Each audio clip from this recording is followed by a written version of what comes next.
Hey YouTube, I know it's been a minute. But I'm working on uploading new videos. Alright, so right here I have my Lion's Eye pair. This is the second pair of Lion's Eye that I've owned, and this pair comes from Citrus of America by way of my buddy Jose. I had a pair back in 2017, and I was unsuccessful in breeding that pair. So far I've been unsuccessful with breeding this pair. This pair right here, the female is here. She's about 4.5 to 5 inches. She has laid since I had her. The male though, he refuses to fertilize the eggs. My male is pushing 8.5 to 9 inches. He's pretty solid. I may be in the process of trying to acquire another male. The only thing about these bad boys is they take forever to grow. Back in 2020, I purchased 6 from Citrus of America at about 1 to 2 inches. When you purchase like small fish, like under 1 inch, a half inch up to 1.5 inch, sometimes up to 2 inches. They usually knock each other off, whether you bred them and have them inside of your own tanks, or you purchase them from somebody else and put them into your tanks.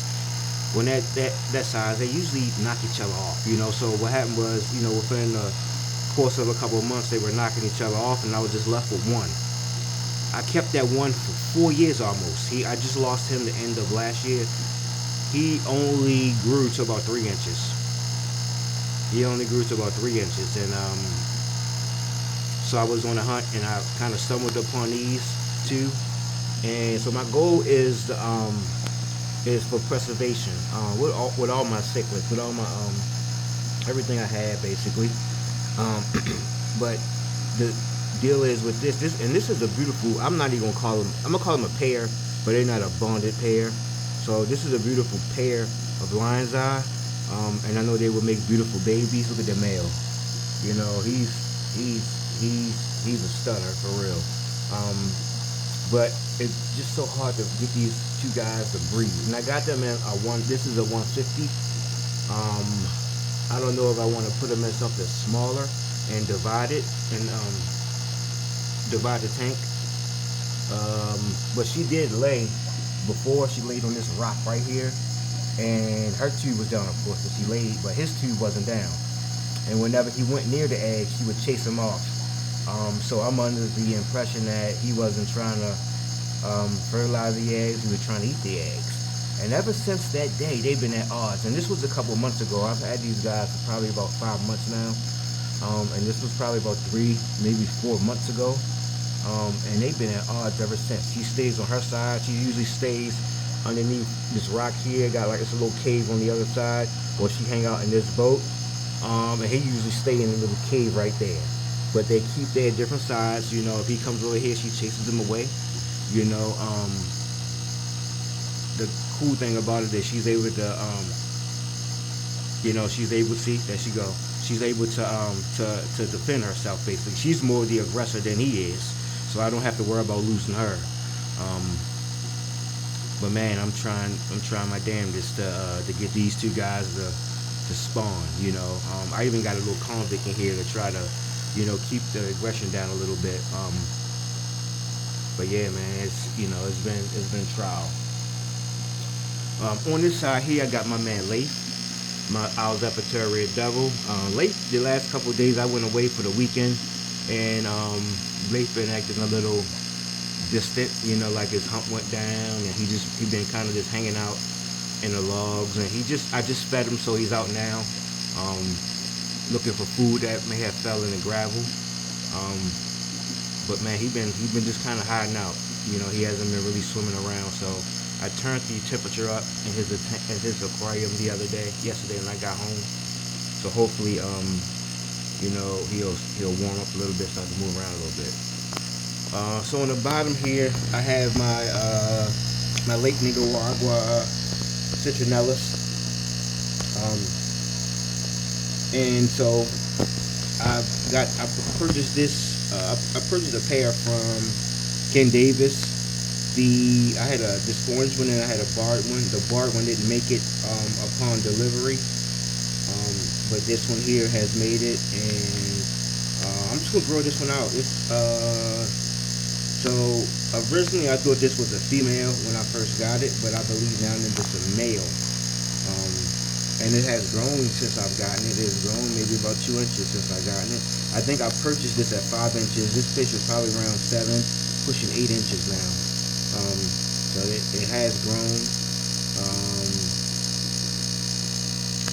So I'm gonna be looking to get a female pretty soon and see if I can pair up this one and get some breeding going on there. I have a tank to my right hand side with some reddish leaders. I have the lights off in that tank, and there's a group of 10. They're not too fond of the lights. So I've been leaving the lights on, but I've been having like a big time algae bloom, so I try to keep the lights out as much as possible now. I just fed them so they're swimming around, but I know as soon as I turn the lights on, they would probably scatter off. But let me see if I can get them. And this is with the lights off. And again, I have a group of 10 in here. Pretty good size. I think the average size is maybe about 4 inches. I have a big boy in here, maybe pushing a little closer to 6 inches. And I have some smaller ones in here that's just about 2 inches long. But it's a good group. And this group comes from an original pair that I bred that was sold to a local buddy here in Baltimore. May God rest his soul. And then that group went to, after he passed away, that group went to another fancier here, or hobbyist here in the Baltimore area. And then somehow he was successful in breeding, and he was able to spread the love to other people. And so I was able to acquire some of these from a local, well, not really a local, but a hobbyist, a real good hobbyist here close to me. And so my goal is to grow these out. See if I can get a pair or two out of this. I'm also going to grow him a female out and send the female back to him. And also I have a male that's about 10 inches. I call him Zeke, and I'm looking to grow out a female for Zeke as well. I do have a female for my Alzheimer's Red Devil Lake. When I introduced her to him, he wanted to breed, so he was super aggressive, and she pretty much she wasn't ready, and she took a beating. So I put her in another tank in a breeder box so she could heal up. I plan on reintroducing her to Zeke. Introducing her to Leif. But I am going to divide the tank, and I'm gonna see if number one, if she get used to swimming around with him, and number two, see if she'll just lay some eggs, and maybe he could fertilize the eggs through the divider. So they the projects I have coming up. Again, I have Leif and I have a female. I'm gonna be trying to breed them. I'm still working on my Lion's Eye pair to get something out of them. I'm going to be purchasing a female for my Lake Nicaragua Citrinellus. I actually did. I purchased a female, and she didn't make it upon delivery. She died, before I was even able to open a box. So I'm still in the hunt for a location specific Citrinellus. That's one thing about all my fish. All my fish are location specific. I try to buy them from collectors and also breeders with the exact location of specific for that particular fish. I don't want to go through the guessing games of where they come from or their background, because it's a lot of, I'm not gonna say a lot of shade, but there's some things in these fish or inside the hobby, that kind of throw things off a little bit, as far as the true history or the true lineage of these fish. So I try to do my due diligence in making sure that I have the exact history of the fish, and then when I move fish along, fish are being sold or given away from me, that come from me, knowing the exact location point, and most parts, no, for most parts knowing who the parents were, and even getting to the point where I even know who imported the fish here and to the United States. So,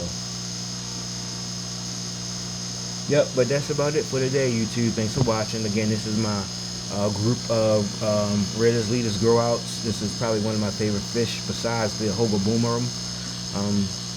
I probably had more success with Raiders Leaders than any fish.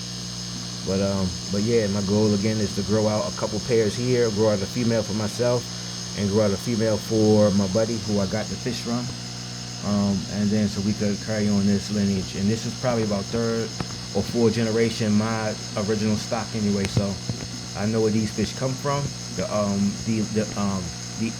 lineage come from. They come from the fish that Jeff Rapps, of course, imported by way of Sean Armitrod, that sold some to my buddy here in Baltimore, and I was able to get my first group of his leaders from him, and this is what I have